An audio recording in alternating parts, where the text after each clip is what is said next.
Well, hello there everyone. Each of us has that console that was our first.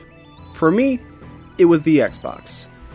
I had a couple of games that I had at the start, and they were very important to me in my childhood, such as Mech Assault, Quantum Redshift, Spider-Man, yes, the one with the purse scene, Star Wars Attack of the Clones, and the topic of today's video, Halo Combat Evolved, which I wasn't allowed to play because it was an M-rated game, so I had to either wait until my dad was home to play it, or, get older.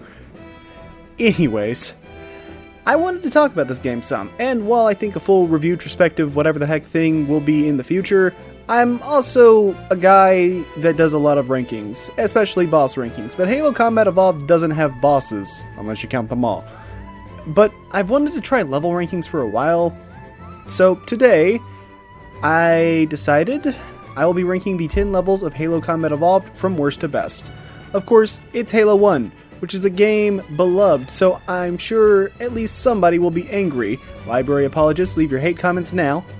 But remember, this video is just my opinion, and also I will be placing the levels in tiers, so just because a mission is put at number 7 doesn't mean I think it's bad.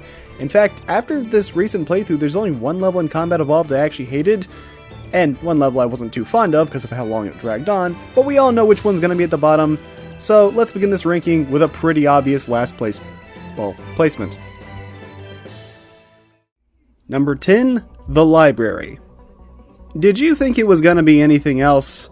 Well, probably not. The Library is infamous among people that have played Combat Evolved, and while there was one level I used to hate where my thoughts have changed for the better, my hatred towards the Library has remained the same, if not gotten worse. All you fight in this level are Flood. There's no Covenant in sight, so get comfy. As far as the Flood go, the only new addition in this level are the asshats that waddle towards you and then explode like this faction's version of grenades.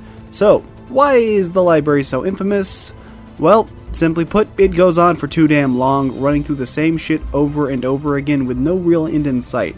But the problem is, the Flood don't feel any more threatening here than they did in the previous level. In fact, the game commits the worst possible sin you can with a scary new threatening enemy.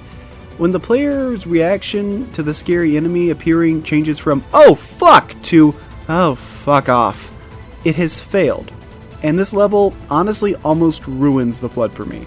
Instead of tight corridors and feelings of constantly being on edge, not knowing where they're going to show up or pop out, it's you running through the same hallways, getting stuck at a locked door, and holding out until Guilty Spark gets off his ass to unlock the door for you, with the only real shakeup being the occasional sentinels there to show up and help shoot them for a bit, which is something, I guess. This next bit isn't a complaint, just an observation, but this is the first level where you're likely to see the special trait of the Flood, where the elite in human forms have a chance of getting back up after being killed, which can make a player paranoid, and I do kind of like the gimmick. It's also the one level in the game where the new graphics are honestly a better choice, because at least the visuals change up slightly so you feel like you're making some progress instead of just going through the portals on endless repeat. There are some cool moments with the Flood where they jump out of tunnels below to try and ambush you, hinting that they may have some level of intelligence, which is terrifying, but a lot of the Flood encounters here are just you being boxed in a room and them coming through the ducts to attack you. At least the Halo 1 shotgun is glorious, so points for that, I guess.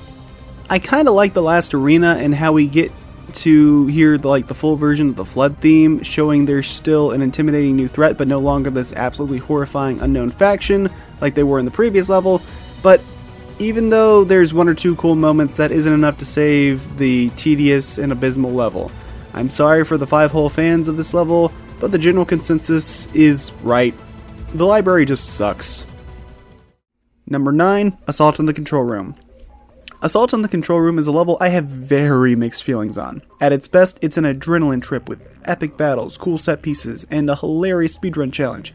But at its worst, it's extremely difficult, one of the longest levels in the game, repetitive with corridors that look the same, so you navigate by following arrows on the ground, and, well, not a lot of variety, really. There's no new enemies here, unless you count the Covenant Wraith tanks, which, okay, fair enough, I guess. But otherwise, it's just the Covenant that you've gotten used to fighting, and they do start to feel a bit samey here. Albeit, it's not the worst in the world, and I do think that they feel fine in the later levels. It's just, this is kind of where the Covenant have a bit worn out their welcome, if that makes sense. I will give a positive. This is the one level in story mode where you get to pilot the Scorpion, which may as well be an unstoppable death machine with how easily it just tears through everything, and it's also one of the few times that the Scorpion actually lets you use the machine gun as player 1, which is pretty cool. But the Scorpion ain't exactly perfect. There's some cool battles with a grand sense of scale that gets around the Xbox's limitations in this level, as well as hilarious skips you can do that I swear are the only way to finish this damn level under the par time. And I feel conflicted about it because I feel like this has a lot of the same problems that the library does of just dragging on far longer than it should, but at the same time it does have better set pieces and the outdoor fights are a lot of fun, but a lot of the indoor stuff feels just as copy-paste as the library. It has higher highs than the library, but the lows are arguably just as low, if not lower. I love the skip and how you can jump down the mountain and think it's hilarious, but at the same time, Halo is a game where you have to trigger specific flags in order for the level to be beaten and progress. That way, key events and story moments aren't missed. But that also just goes to show how little actually happens in this level, other than just a really long snow level, since the only major story beats are Fireteam Zulu is still alive, for now, and the very ending. Of course, the end-level cutscene is one of the most significant plot revelations in the game, and it happens where we have to find Captain Keyes and stop him before it's too late. Spoilers, it's too late. This is probably the most conflicted I feel about any level in Halo 1 because there's a fair bit to love, but also a lot of stuff I don't enjoy, and it's not helped by the fact that it has the unfortunate luck of being placed between two of the game's best levels, which makes its issues stand out all the more. Number 8. Truth and Reconciliation. Now we're getting into levels that I overall like, and there's one specific reason Truth and Reconciliation gets put down so low on the list. The level can best be split up into 3 acts, even though they're not the same length at all, but I mean, it still kind of works. With Act 1 having you traverse around the perimeter of the enemy base in order to find a way to get up to the Truth and Reconciliation. You get a sniper rifle with way too much ammo, and you get to pick off enemies from a distance in fun ways, while Covenant turrets are thrown into the mix as the new enemy type, I say in air quotes, to interact with. Often the Covenant will make a mad dash for those turrets if available, but you can usually shoot them before they get there, and you can use the turrets for yourself, for good firepower, albeit you're immobile. But the real fight is at the end when you're introduced to the Hunters in a sort of pseudo-boss fight. This enemy duo is armored from the front and a heavy hitter with their makeshift fuel rod cannons and their shields that they can just bash your face in with. They also like to rush right into you. The gimmick here though is to just bait out melee when you can and shoot them in the back. Which means yes, the final boss of Halo 5 is just a worse version of the first boss of Halo 1. Overall, it's a great opening to the level. And it doesn't let up there, because when you get into the Truth and Reconciliation, you're quickly introduced to the Stealth Elites, just as deadly as other Covenant, but lacking an energy shield, making them stealthy glass cannons, unless you're playing on Legendary mode. In which case, the Elite Zealots are introduced here. Both of them are going to be using energy swords, and both of them can kill you in a single hit, but I personally prefer the Zealots introduction in the next level, so that's why I don't really play on Legendary here. Also, I'm just not very good at this game, if I'm being perfectly honest. Give me a minute.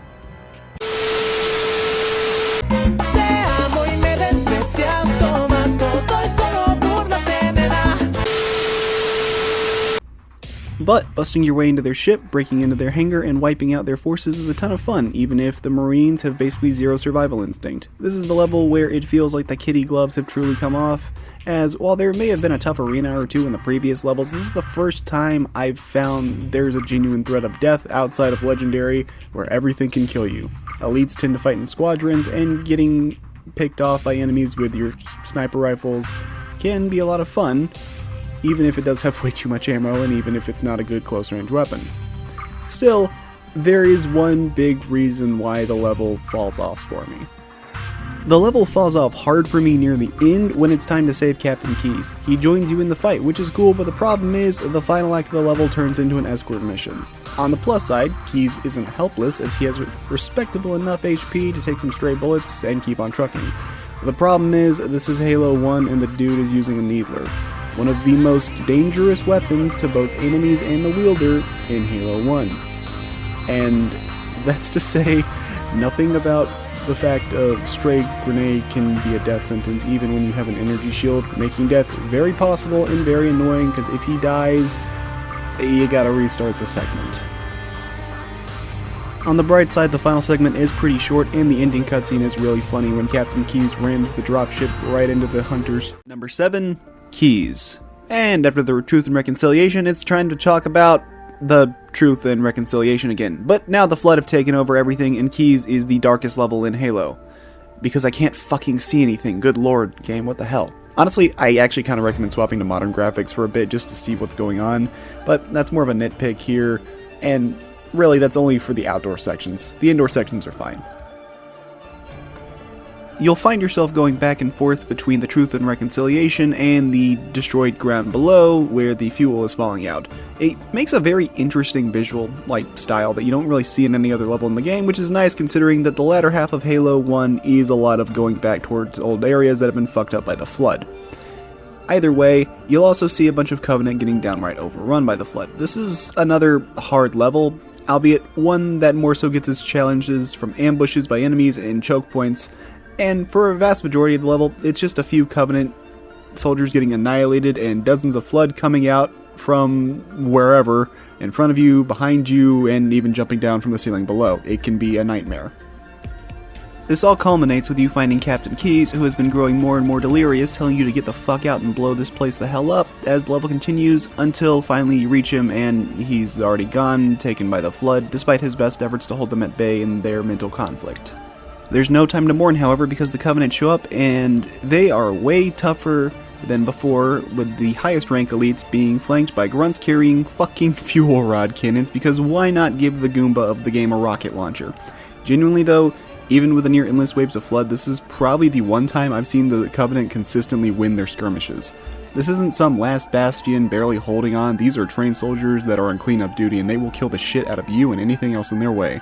I was pretty surprised though upon replaying it, realizing just how short this level is, because after that, the only thing that's left is you grabbing a Banshee, avoiding an unwinnable fight, and getting the hell out of there before you get killed by everything, leaving the Covenant to take out the Flood on board or die trying.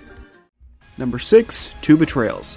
If there was ever a level I think I had a serious turnaround on, it'd be Two Betrayals. I remember absolutely despising this level, thinking it was way too difficult and way too tedious for no reason, while being a reskin of Assault on the Control Room, but in reverse, which I wasn't really a fan of, and I was going to make a hot take and say that this level was worse than the library.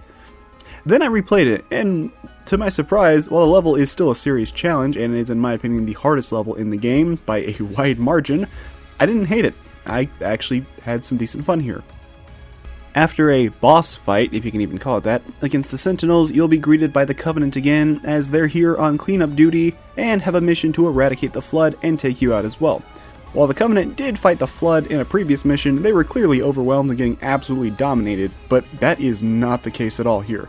From this point on, the Covenant will be putting up a serious fight against the Flood, and you do not want to get caught in the crossfire. I gotta say, the music in this level is actually really good, as well as being one of the more subdued tracks in the game, but still fitting this feeling that all hell is about to break loose, and sure enough, once you step outside onto the two bridges, you see the Covenant and Flood enemies firing upon one another from across the bridges, and something I've gotta praise Halo 1 about is that despite not being able to have a ton of enemies on screen in these battles, the bullets flying and chaos of it all really helps the levels feel like these big, grand, epic fights, even between the three different factions, because, don't forget, the Sentinels are here as well. And, if I'm not mistaken, this is the only level in the game where every single weapon is usable, making this a massive playground if you play your cards right. It's not all rainbows and sunshine, however, because I'm less than fond of the rocket flood that populate the level. You would see one or two of them in prior levels, mainly the library, but this is where they truly rear their ugly heads, and I had more deaths against the rocket flood in this level than the rest of the game combined, and it wasn't even close. It's a larger, more open level than some that wants you to explore around a lot, and in some ways it makes it similar to the second level of the game, Halo. However, the Banshee provides a new way for you to traverse the world and interact with everything. Don't get me wrong, this level is definitely a lengthy ordeal and probably the longest in the game, and the difficulty is more or less unmatched by anything else in Halo 1, other than the Captain Keyes escort mission on Legendary, or God forbid a lasso run, but we're not talking about that. But I was pleasantly surprised to find how enjoyable this level was upon replay. Fuck the rocket flood though. Number 5, Halo. The first level in the series to be named after the game itself. Halo is where the game takes its gloves off and says, yeah, we're really doing this. You see this large open level you explore in a location that was honestly pretty beautiful for 2001 and still doesn't look bad by any means. This is also where enemy banshees make their first appearance, and flying foes can be a major pain in the ass, but thankfully your weapons do respectable enough damage that you can actually take them out, making them more of a fun wrinkle. This is also where I had my first death of the playthrough, and that was due entirely to me forgetting that the elites have a chance of blowing up after being killed. It had been a few years. But that's not all. This level also is where you first get introduced to vehicles in the series, although the Warthog controls sure are something. I've gotten used to them now, but I still don't think they're good, and don't for a second think you can rely on NPC allies to get you anywhere. They do not have driving AI at all, and if you manage to last more than 30 seconds without an NPC flipping the Warthog, congratulations, you've seen a cosmic event. Another really impressive part of this level, especially for the time, is the large underground structure. Not exactly my favorite part gameplay-wise, but seeing this large underground structure that looks entirely different from the rest of the level, and what would have been its own level in most older FPS games is cool, and the fact that this large interconnected map with no loading screens was here, that's a great way of showing off the Xbox and what it has up its sleeve. The final stretch of the level is kind of an open objective system, like a prototype to the likes of Halo Infinite, which I actually like that game. And it's nice getting to tackle the 3 rescue missions in any order you like. Overall, it's a great level, and don't let the placement of 5th fool you. The top 4 levels are just that good in my opinion. It's a tight competition at the top. Number 4, The Maw. At the end of the journey, you're back where it all began on Pillar of Autumn with our final objective. Detonate the pillar to make the ring break apart and prevent the flood from getting out for the final level of the game. And it certainly delivers on the challenge. I actually don't mind the new graphics look. I think the UNSC facilities transition fine visually, but there's something about the Torch to Hell aesthetics of the original graphics that shows how bad everything has become, so I do still prefer that. Oh god, is this what Demon's Souls boomers sound like? Good atmosphere. Anyways, you get to see all these areas you went through when the game started, but now completely foobarred while the Flood and Covenant are trying to break in. Everyone has one goal here with Chief. The Sentinels and the Covenant all trying to stop the Flood in their own way, while the Flood wish to spread and propagate. Then we reach the control room, where we originally met Captain Keyes for one of my favorite bits from Cortana.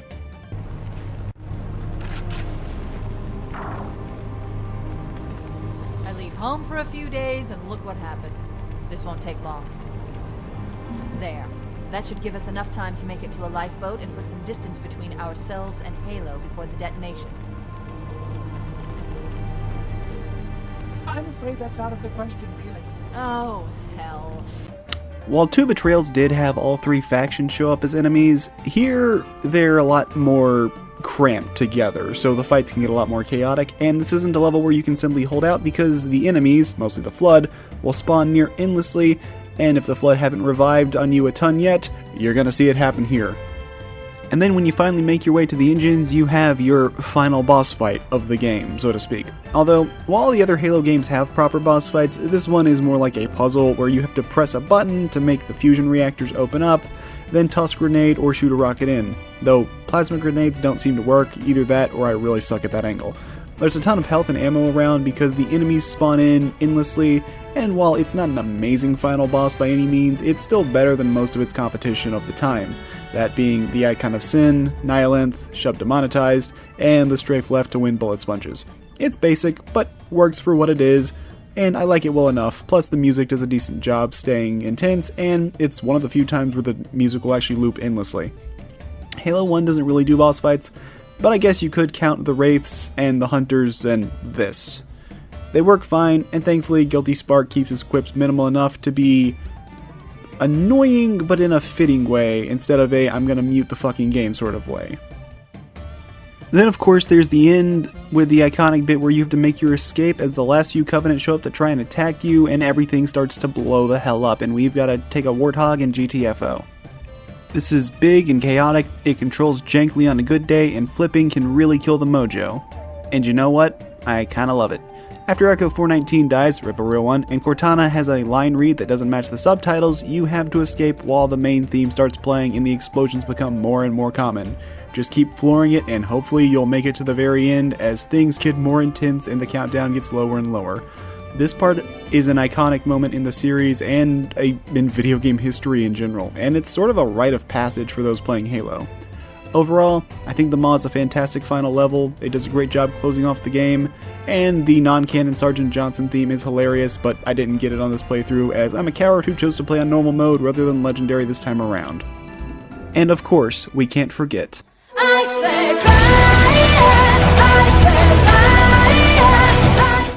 Number 3, Pillar of Autumn. The beginning of Halo 1 is fantastically paced as an introductory level. You get enough of a plot dump to be interesting without overstaying its welcome. The art style has real-looking humans that aren't hideous, especially for the time, and hey, we have some genuinely good voice acting as well, which is nice, and your objective is simple. Get the hell off this ship using whatever weapons you can find. Now, the selection is pretty small, with things like plasma pistols, assault rifles, plasma rifles, and maybe a needler or two if you're lucky, but the level feels designed for these particular weapons in mind. Is it the grandest level in the series? No, but it doesn't have to be. It's your tutorial level, and it had to perform its role of a first impression. And it nails it, because you first get to use the Halo 1 pistol, which absolutely kicks ass. I love this thing. Overall though, great level with nice music, good pacing, and just enough challenge to keep you alert, and it even shows that the Covenant isn't just powerful, but fairly competent as well. They actually have smart AI, especially for the time. My only real gripe isn't even with the game itself, but with the story, because we don't really know what the Covenant is other than an alien army, and it's never truly elaborated on in-game.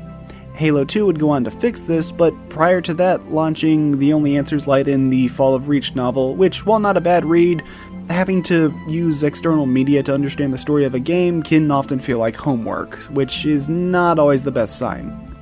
We're gonna make it, aren't we, sir? I don't want to die out here. No one tell him. Look! It's a great introductory level that does a fantastic job getting the players hooked for what's to come, and I'll still boot it up from time to time to replay it, cause I enjoy it. Number 2, Silent Cartographer. And here we are. When talking about some of the best levels in the entire series, Silent Cartographer almost always ends up in the discussion, and I can definitely see where they're coming from. I don't think I ever actually made it past Assault in the Control Room until I was about 10 years old, so I didn't even see the Flood until years after my dad got this game. Really, they were just a elementary school rumor on the playground. This was probably the level I replayed the most. The best way I can describe this level as a man who doesn't do game design outside of RPG Maker is like you're making a big loop around the island while making a handful of smaller loops on occasion before heading inside the island to make yet another loop of sorts. I think I might have done the opening fight on the beach at least 100 times as well. Of course, that's not all this level has to offer, as we need to reach the map room, and if you're really skilled and or crazy, this is where you learn to square peg round hole the Warthog past the hallways, and if you're quick enough you can even get through the door before it can properly lock. Of course, if you're playing normally, you're going to find that the door locks in your face, and there's an elite zealot with an energy sword on the other side, keep him in mind. So naturally, you make your way around the island, get the achievement for killing the hunter with a pistol by shooting him in the ass, and after dealing with the locked door, you'll find a marine dropship that gets shot down, leaving you with some dead bodies and a usable handy-dandy rocket launcher. And after you make your way back down to where the door was locked, you realize the zealot is gone. Nowhere to be found, and now there's a hyper-aggressive enemy that can one-shot you, stalking you around the area, and you have no idea where it is. I love this bit of game design. After this, it's really just a case of making your way down to the bottom through some well-constructed arenas before you can get the map and start heading back topside.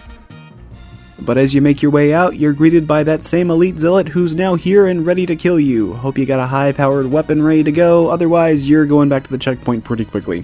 And it's not quite over, as the game does send a few more enemies at you, but it's really just a few stealth elites, so who cares. Overall, it's a fantastic early game level, and there's a reason why people point to this level when talking about amazing levels in the Halo series, despite it being from the very first entry in the game. It's aged extremely well. Number 1. 343 Guilty Spark.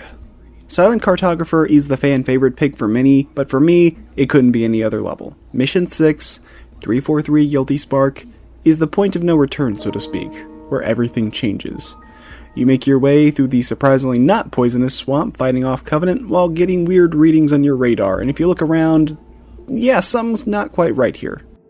I do want to mention, though, that this area looks genuinely beautiful on the modern graphics, and if this was a normal level, I'd probably prefer playing on this setting, but sadly, this is no normal level. You progress through and you'll start to realize there's no elites in sight and really not that many enemies in general. You find a few dead Covenant, or you might find a grunt or two running away, but that's about it. And then you see the goop falling from above. Something wicked comes this way, and you really get that feeling of, I shouldn't be going in here. And we can't forget the gore hallway either. You know, the part where you see an absolute massacre that for some reason they toned down way too much in the modern graphics. And as you go further in, you reach a part where there are barricades set up, these big red symbols on the door, and turrets stationed around with a massive stockpile of needler ammo. Also, don't play on new graphics here, it completely kills the vibe, and for some reason makes the symbols much smaller, which is kind of bad design as they're sort of the way you navigate your way through this level and don't get lost. And of course, we can't forget. Stay back! Stay back! You're not turning me into one of those things! I'll blow your brains out! Get away from me! Ah! Ah! This definitely acts as effective storytelling, though I actually kind of prefer the Cursed Halo version of this level where you walk in and he just immediately blasts himself in the head. That's a lot spookier. Then finally, it happens. The point of no return. We get to see the recordings of what happened, what led up to this, and we get some whereabouts on Captain Keyes. And then, as the cutscene ends, you realize something. You're in the very room where everything went wrong. The game fades back in, and you see how much fucking blood there is everywhere. The title, simply The Flood, pops up, and you realize those monsters that killed everyone are around, and you're up next on their menu. The build-up to the Flood's introduction is perfect. It's lengthy enough to make you uneasy, but it doesn't go on for too long, and the Flood are fundamentally different foes to actually fight. First, you'll just see infection forms that die in a single hit from anything and blow up doing a 1 damage AoE burst that actually will take out other Flood infection forms nearby.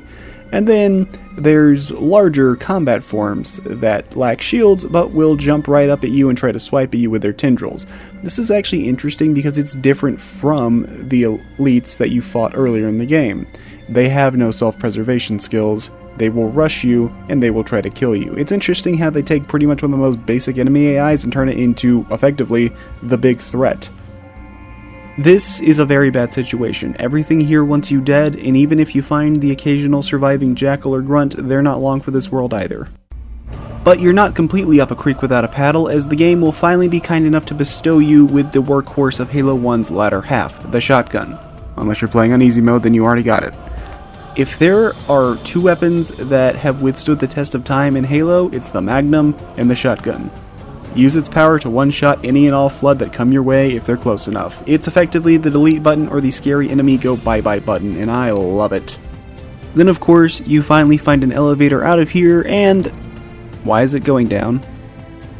Yeah, this level has its own sort of 3-act structure, where the third act you will see forms of the Flood that look much more like humans, and now they begin showing up and using weapons, and they can use guns, plasma rifles, and whatever else to kill you. They'll also annihilate the few surviving Marines you may see, which only have 1 HP anyway, so they didn't exactly stand a chance. I know it sounds like I'm giving a play-by-play of the level, but it's just so damn good, like, how can I not? And I love that this level actually lacks Cortana. She's a great character, don't get me wrong, but leaving the player with these things on their own, and no nav points at all to bail you out, really sells how dire the situation is, and I love every second of it. You're left with your own thoughts. Granted, I used to hate this level, not because it was bad, but because the Flood scared the ever-loving shit out of me as a kid, and honestly, they still kinda give me the heebie-jeebies. Admittedly, I don't care as much for the final battle at the end. It's not bad, it just feels like it goes on a bit too long, because unless all the Marines get murdered early on, you have to wait for the Sentinels to come out, and they will take their sweet time. So the strategy really is to shoot your own teammates to speed things up, and I can't help but raise an eyebrow at that decision, because unless you're on Legendary, there's more often than not 1 or 2 Marines that will survive to the end. My headcanon is it's Chip's Depot.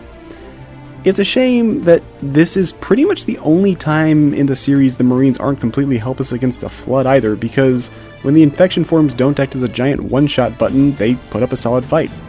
Overall though, one of the greatest levels in video game history that has more than withstood the test of time. It's a requirement that every sci-fi narrative have some all-devouring space monster, whether it's the X-Parasites, Tyranids, Crawl-infested, or what have you. The Flood are more than worthy of their spot among those ranks, and this level is the reason why. And that's all for this video. I hope you enjoyed it. I wanted to talk about Combat Evolved, but this isn't really a boss fight centric series, and I wanted to do some level rankings for games in the future with things like, well, other Halo games, Mech Assault 1 and 2, and Mario Odyssey, just to name a few. And I don't know if this video is coming out before or after the Mario Kart World video. Anyways, will those ever come to fruition? I don't know. Maybe. We'll see. And if you enjoyed the video and want to see more content of varying quality, consider liking and subscribing, and I'll see you all in the next one. Until then, take care.